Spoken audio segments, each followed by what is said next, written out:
bersama saya Jusmanir dari kelas 28C. Nah, baik, pada video kali ini saya akan membahas mengenai evaluasi dan implementasi kurikulum. Selamat menonton.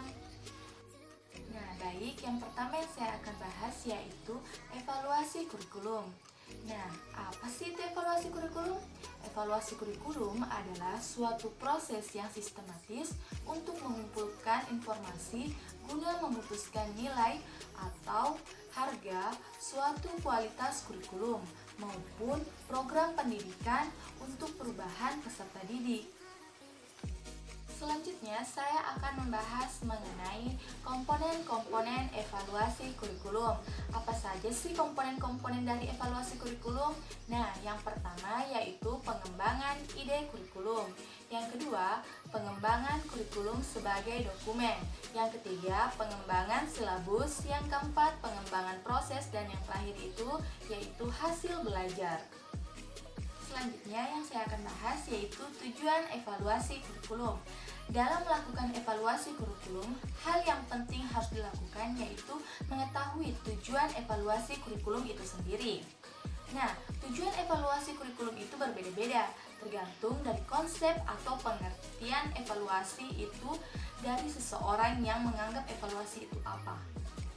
Nah, salah satu tujuan evaluasi menurut Hasan yaitu menyediakan informasi mengenai pengembangan dan pelaksanaan kurikulum itu sendiri. Selanjutnya yaitu implementasi kurikulum. Mulyasa menyatakan bahwa implementasi kurikulum suatu proses penerapan konsep, ide, program, atau tatanan kurikulum ke dalam praktik pembelajaran atau aktivitas-aktivitas baru yang sehingga terjadi perubahan pada sekelompok orang yang diharapkan berubah. Nah, selanjutnya saya akan bahas mengenai faktor-faktor yang mempengaruhi implementasi kurikulum.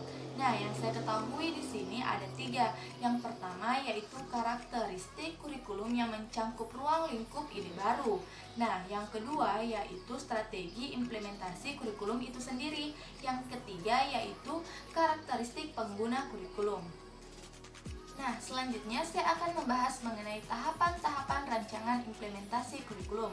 Nah, apa saja sih tahapan-tahapan dalam rancangan implementasi kurikulum?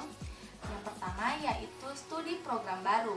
Yang kedua yaitu identifikasi sumber daya. Yang ketiga yaitu penjadwalan. Yang keempat yaitu pengembangan profesional. Yang kelima yaitu sistem komunikasi. Dan yang terakhir yaitu pelaksanaan monitoring. Selanjutnya materi terakhir yang akan saya bahas yaitu desain implementasi kurikulum secara mikro. Nah, desain pembelajaran adalah proses pemecahan masalah belajar. Tujuan dari desain pembelajaran adalah untuk memecahkan masalah-masalah belajar dengan memanfaatkan informasi yang tersedia.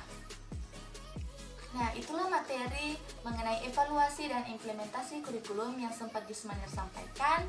Lebih dan kurangnya mohon dimaafkan. Wabillahi taufiq wal hidayah. Wassalamualaikum warahmatullahi wabarakatuh. Sampai jumpa.